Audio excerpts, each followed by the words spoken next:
اعوذ باللہ من الشیطان الرجیم بسم اللہ الرحمن الرحیم ربی ادخلنی مدخل صدق واخرجنی مخرج صدق وجعل لی من لدنک سلطانا نصیرا اللہم صلی علی سیدنا محمد وعلی آلہ وصحابہ وازواجہ وبارک وسلم۔ السلام علیکم ورحمۃ اللہ۔ امید ہے تمام دوست خیریت سے ہوں گے۔ آپ کو پتہ ہے کہ ہم سورہ بقرہ میں طلاق کے متعلقہ جو قوانین ہیں وہ ہم پڑھ رہے ہیں، اور اس میں ہم کافی حد تک ہم نے سمجھ لیا تھا کہ 3 طلاق سے کیا مراد ہے، اور طلاق کا طریقہ کار جو ہے وہ رسول اللہ صلی اللہ علیہ وسلم نے کیسے تعلیم فرمایا ہے۔ اس کے بعد آج کی جو آیت ہے ایک اور معاشرتی برائی کے بارے میں ہے جس کو حلالہ کے نام سے یاد کیا جاتا ہے، اور اس طرح بہت سارے لوگوں کے گھر اجاڑے گئے، بہت ساری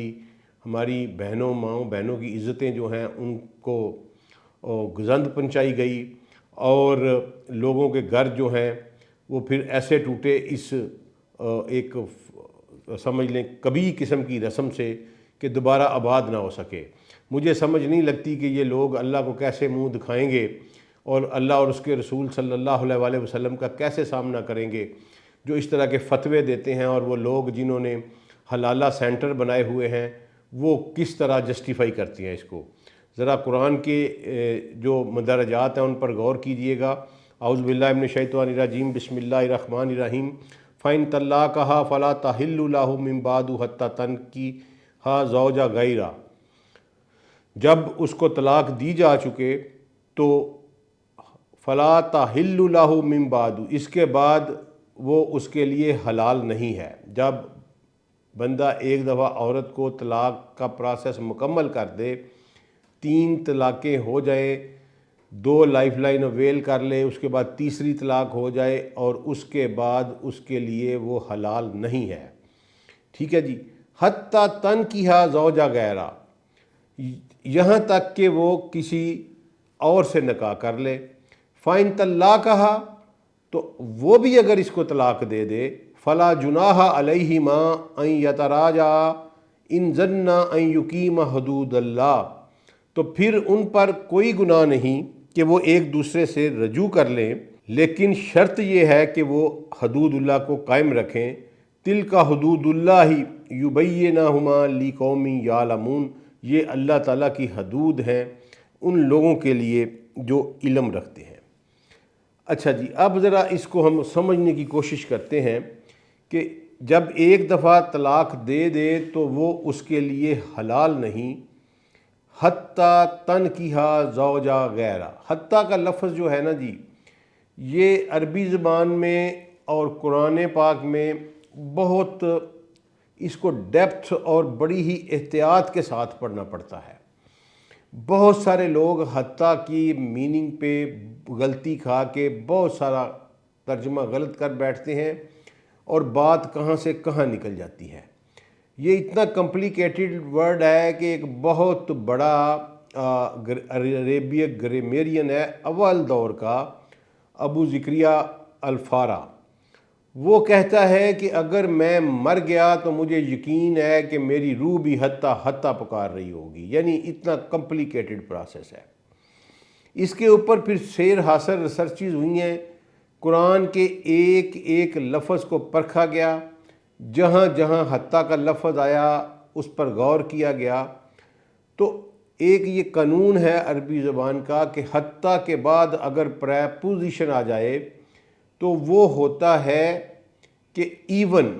دین، کہ یہ ہو بھی جائے تو پھر بھی یہ نہیں ہو سکتا۔ لیکن اگر حتیٰ کے بعد پریپوزیشن نہ آئے، ورب آ جائے، تو پھر یہ ہوتا ہے کہ یہاں تک کہ یہ کام ہو جائے تو پھر یہ کام ہو سکتا ہے۔ مثلا اسی آیت میں میں آپ کو اگزامپل دیتا ہوں، فَإِن طَلَّقَهَا فَلَا تَحِلُّ لَهُ مِن بَعْدُ، تو اس طلاق کے بعد وہ اس کے لیے حلال نہیں، حتیٰ تنکیہ زوجہ غیرہا، یہاں تک کہ وہ کسی اور سے نکاح کر لے۔ یعنی اگر وہ کسی اور سے نکاح کر لے، فَإِن طَلَّقَهَا، اور پھر وہ اسے طلاق دے دے، تو پھر وہ اس کے لیے حلال ہو سکتی ہے۔ اچھا، یہاں اگر حتیٰ اذا تنکیہ زوجہ غیرہ ہوتا، اذا کا لفظ بیچ میں آ جاتا اگر، تو پھر یہ ہوتا اس کا مطلب یہ ہوتا کہ چاہے وہ نکاح کر لے وہ اس کے لیے حلال نہیں ہو سکتی۔ اچھا، یہاں چونکہ پریپوزیشن نہیں ہے اس لیے حتیٰ تنکیحا زوجہ غیرہ، یہاں تک کہ وہ کسی دوسری زوج سے نکاح کر لے، فَإِن طَلَّقَهَا، اور وہ پھر اسے طلاق دے دے، یعنی کہ جب وہ دوسرے سے نکاح کرے گی تو پھر وہی طلاق کا پروسیس جو ہے وہ پورا ہوگا ٹو لائف سیونگ اپرچونٹیز کا، ٹو لائف لائنز کا، اور پھر وہ تیسرا پروسیس، اور یا وہ خامند جو ہے وہ مر جائے،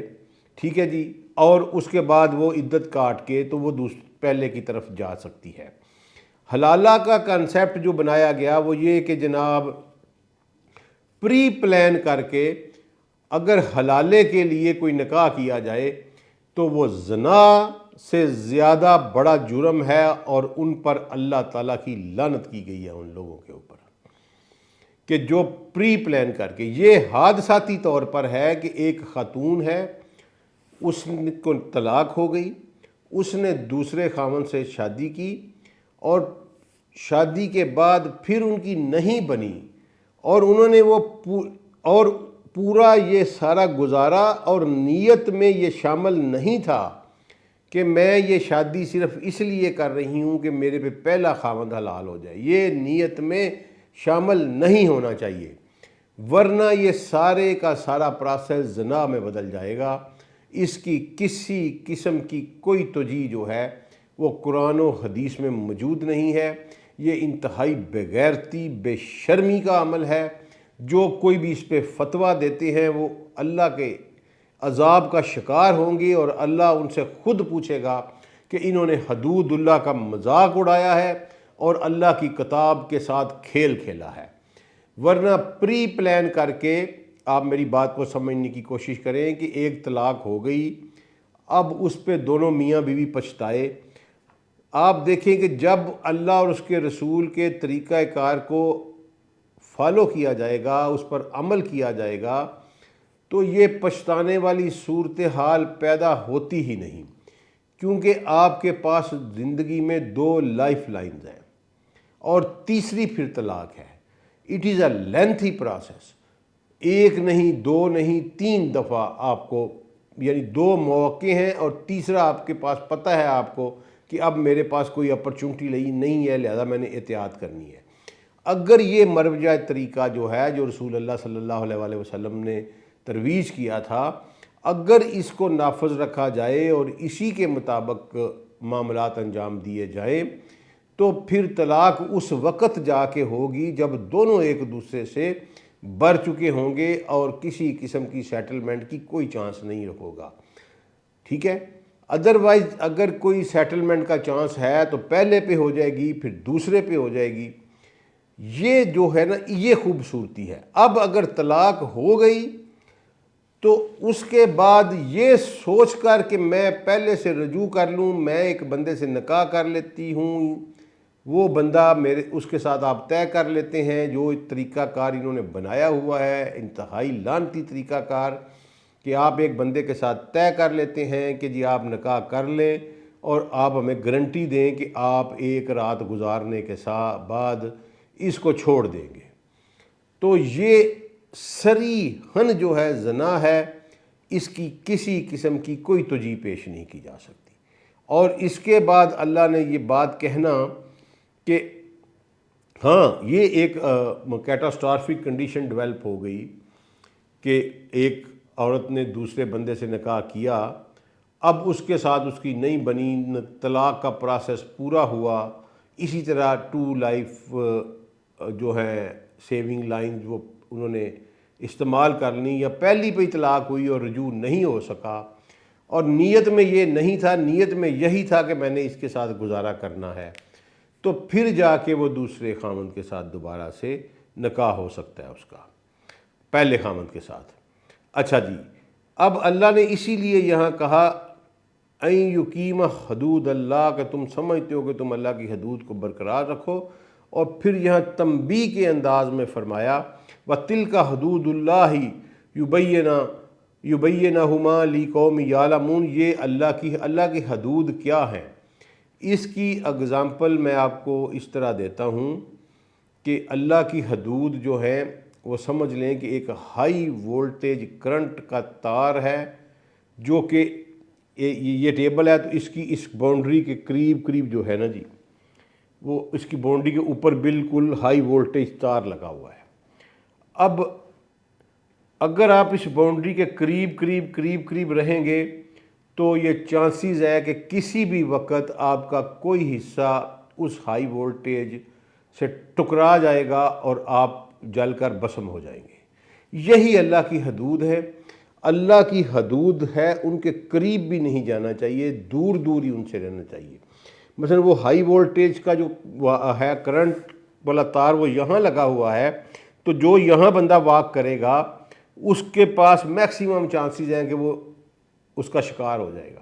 تو اس عقل مندی کا تقاضا ہے کہ یہاں پر واک کی جائے، یہاں چلا جائے۔ یہ کنسیپٹ ہے حدود اللہ کا۔ حدود اللہ کے جہاں پہ شروع ہوتی ہیں اس کے قریب بھی نہیں پھٹکنا چاہیے کہ مبادا کوئی نہ کوئی ایسی چیز ہو جائے اور اللہ کی حد جو ہے وہ ٹوٹ جائے، اور اللہ کی حد ٹوٹ جائے تو بہت بڑا نقصان ہے جو کہ ابدی نقصان ہے انسان کا۔ اچھا، اب میں آپ کو چند مثالیں دیتا ہوں جس سے آپ کو واضح ہوگا کہ حلالہ جو ہے نا جی، وہ کسی قسم کی کوئی گنجائش نہیں ہے رسول اللہ صلی اللہ علیہ وآلہ وسلم کے سسٹم میں، اور رسول اللہ صلی اللہ علیہ وآلہ وسلم کی جو ہیں جو ترتیبات ہیں زندگی کی، اس میں حلالہ کی شرعی حیثیت یہ ہے کہ اگر تو پری پلاننگ سے کیا جائے تو ایسے لوگوں کے ملعون ہونے میں کسی قسم کا کوئی شک نہیں ہے، کیونکہ جامعہ ترمذی میں ہمیں ایک روایت ملتی ہے اور مسند احمد میں بھی ہے، یہ ہے 1448 نمبر کے اوپر، جس میں یہ الفاظ آئے ہیں کہ حلالہ کرنے والے اور کروانے والی دونوں پر لعنت ہے۔ ٹھیک ہے جی۔ مستدرک حاکم میں ہے کہ ایک شخص نے جناب عبداللہ بن عمر سے سوال کیا کہ ایک شخص نے اپنی بیوی کو طلاق دے دی، تیسری طلاق فائنل ہو گئی، اس کے بعد اس کے بھائی نے بغیر اپنے بھائی کے کہے از خود اس ارادے سے نکاح کر لیا کہ یہ میرے بھائی کے لیے دوبارہ حلال ہو جائے، تو کیا یہ نکاح صحیح ہو گیا؟ کیس لا سمجھیے گا، یہ بالکل کیس لا کی طرح میں آپ کے سامنے پریزنٹ کر رہا ہوں کہ عبداللہ بن عمر کے پاس ایک شخص آیا، اس نے کہا کہ ایک شخص نے اپنی بیوی کو طلاق دے دی اور طلاق فائنل ہو گئی، تیسری طلاق فائنل ہو گئی۔ اب اس کا ایک بھائی ہے، اس نے اپنے بھائی سے پوچھے بغیر، یعنی یہ ذرا کیس لا میں دوبارہ کہہ رہا ہوں کہ سمجھیے گا کہ ایک شخص کی بیوی کو طلاق ہو گئی، طلاق فائنلٹی اختیار کر گئی، اس شخص کے جس شخص نے طلاق دی تھی اس کے بھائی نے اپنے بھائی سے باہم مشورہ ہوئے بغیر عورت سے نکاح کر لیا کہ میں اس سے نکاح کر کے تو پھر اس کو طلاق دے دیتا ہوں، یعنی حلالہ کر لیتا ہوں، تو تاکہ یہ میرے بھائی پر، پہلے بھائی پر جس نے طلاق دی ہے، دوبارہ حلال ہو جائے۔ اب یہاں دیکھیں کہ جس بندے نے پہلے طلاق دی ہے وہ مشورے میں شامل نہیں، وہ پلاننگ میں شامل نہیں، اس کا دوسرا بھائی اس نیت کے ساتھ کہ میرے بھائی کا گھر دوبارہ بس جائے، اس سے مشورہ کیے بغیر اس عورت کے ساتھ نکاح کرتا ہے اور پھر اس کو طلاق دے دیتا ہے حلالہ کرنے کے بعد۔ حلالہ کے مدرجات میں انہوں نے یہ بھی رکھا ہوا ہے کہ خالی نکاح نہیں کرنا بلکہ انٹر کورس بھی ہونا چاہیے، یہ مینڈیٹری ہے۔ اب یہ کہتے ہیں جی ایک رات کے لیے رکھیں یا 2 رات کے لیے، اس کے دوران انٹر کورس بھی مینڈیٹری ہے، تو پھر یہ دیکھ لیں یہ کتنی بے حیائی اور فحاشی والا کام ہے۔ تو اس بھائی نے جب یہ کیا تو پوچھا گیا عبداللہ بن عمر سے کہ کیا یہ نکاح صحیح ہے؟ آپ نے کہا ہرگز نہیں، ہم اسے نبی صلی اللہ علیہ وسلم کے زمانے سے ہی زنا میں شمار کرتے ہیں، نکاح وہی ہے جس میں رغبت ہو۔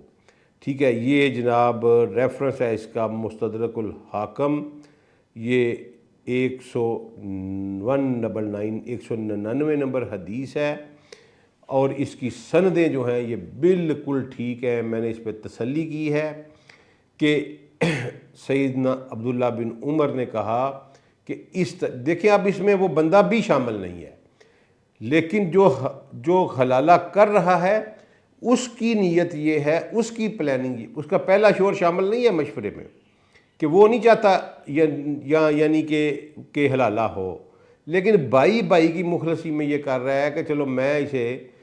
نکاح کر کے ایک رات کے لیے رکھ کے تو چھوڑ دیتا ہوں تاکہ میرا بھائی دوبارہ اس سے نکاح کر سکے۔ تو عبداللہ بن عمر نے نبی صلی اللہ علیہ وسلم کے ریفرنس سے اس کو زنا قرار دیا، ٹھیک ہے، اور اس نکاح کو فسق قرار دیا۔ اسی طرح جو ہے نا جی یہ طبری کی روایت ہے، اس میں آتا ہے کہ امیر المومنین جناب عمر ابن الخطاب سلام اللہ علیہ و رضی اللہ عنہ نے فرمایا کہ اگر کوئی اس طرح کا حلالہ کرے گا، جان بوجھ کر پری پلاننگ کے ساتھ نکاح کر کے اور پھر انٹرکورس کر کے چھوڑے گا، تو میں اس پر زنا کی حد لگاؤں گا اور رجم کروں گا اس کو،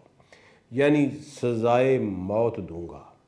یہ امیر المومنین جناب عمر ابن الخطاب کا فتویٰ ہے، اور یہ جناب الطبری میں موجود ہے۔ اب جو لوگ صحابہ کی بھی بات کرتے ہیں اور حلالے کو بھی جائز کہتے ہیں، وہ ذرا یہ دیکھ لیں کہ وہ ان کی عقل زیادہ ہے یا امیر المومنین عمر ابن الخطاب سلام اللہ علیہ کی جو عقل ہے وہ ان سے زیادہ ہے۔ یہ جناب عمر ابن الخطاب کا فتویٰ ہے کہ ان پر زنا کی حد لگائی جائے گی اور انہیں رجم کیا جائے گا، یعنی سزائے موت دی جائے گی۔ اس سے بڑھ کر وضاحت اور قرآن کیا کرے، اس سے بڑھ کر وضاحت حدیث اور کیا کرے؟ لہٰذا میری بھائیوں، اپنے بہنوں، اپنی بیٹیوں سے یا اپنے بیٹوں سے گزارش ہے کہ یہ شادی جو ہے یہ گڈی گڈے کا کھیل نہیں ہے۔ اس کو ایک بانڈ میں اللہ اور اس کے رسول کو گواہ بنا کر باندھا جاتا ہے۔ اس بانڈ کی بڑی تقدیس ہے، وہ بڑا مقدس بانڈ ہے۔ اس بانڈ کو نبھانے کی کوشش کیا کریں، اور اگر کبھی اختلافات پیدا ہو بھی جائیں تو اس کو اپنے اندر سمونے کی کوشش کیا کریں، اور اگر کبھی معاملات اس سے بھی بڑھ جائیں، انسانی زندگی ہے، پاسبلٹیز ہے، ہو سکتا ہے، تو پھر آپ کے پاس 2 لائف لائنز ہیں۔ اللہ کے بتائے ہوئے قانون کے مطابق ان لائف لائنز کو اویل کیا کریں۔ اور دوسرے نمبر پر یہ جو کانسیپٹ ہے کہ بندہ بیوی کو مار سکتا ہے، اس پہ بھی میں جب آؤں گا آپ کے ساتھ گفتگو کروں گا۔ کسی مرد کو یہ اجازت حاصل نہیں کہ وہ بیوی کے اوپر تشدد کرے۔ اس طرح کا کوئی معاملہ ہو تو بجائے تشدد کے علیحدگی کی طرف، کیونکہ اللہ اور اس کے رسول نے اس کی اجازت دی ہے۔